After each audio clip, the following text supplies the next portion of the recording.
In this video, we are going to look at more challenging questions involving simplifying monomials. In the first question, we have two monomials being multiplied together on the numerator, and then we have it being divided by a monomial squared in the denominator. So we need to use the rules of monomials a few different times to simplify this fully. The first thing I'm going to do is deal with the monomial that is being squared in the denominator. I'm going to deal with that by simply writing the denominator out twice.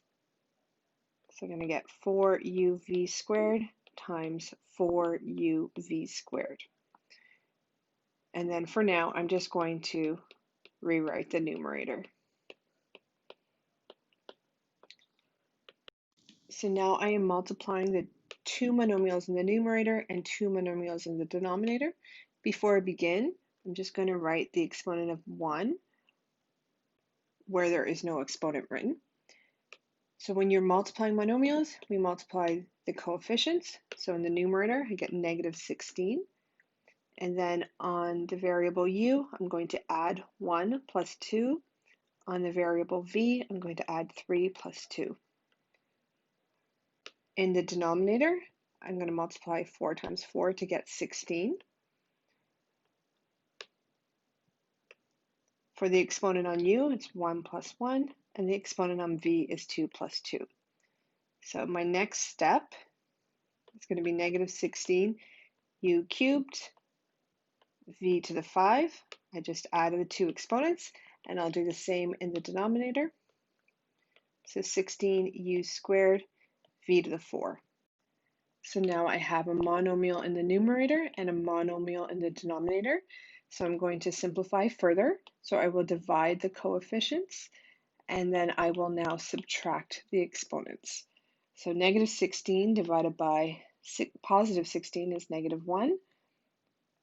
U, 3 take away 2, V, 5 take away 4.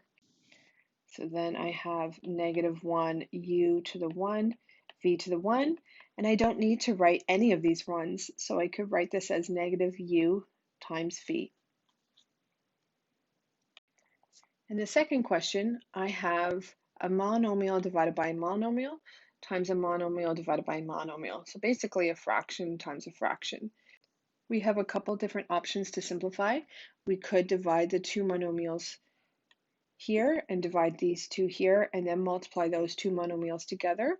Or we can use the rules of fractions where we multiply the numerators together and then multiply the denominator together. I'm going to use the second method because when I divide, I would end up with this fraction coefficient because 5 does not go into 3. That's not an issue over here because 2 does go into 10.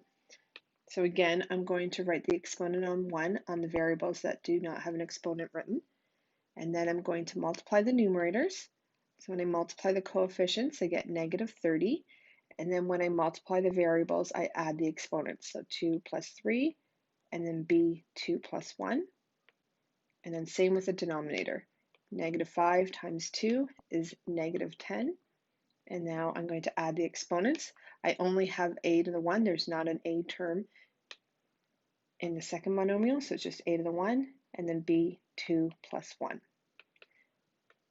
My next step is just to add the exponents together. So clean it up. So I get negative 30 a to the 5, b to the 3, and in the denominator, negative 10 a to the 1, b cubed. So now I have a monomial divided by a monomial. So I'm going to divide the coefficients, and then when I divide the variables, I'm going to subtract the exponents. Negative 30 divided by negative 10 is positive 3. And then a, 5 take away 1, b, 3 take away 3. And so that simplifies to 3, a to the 4, b to the 0. Any base to the exponent 0 is just equal to 1. When I multiply 3 times 1, I get 3. So basically, I can just rewrite this as 3a to the 4. Also, you could have noticed up here, I have b cubed divided by b cubed. those can just cross away because they have the exact same exponents. And then you could just simplify positive 3, a to the 4.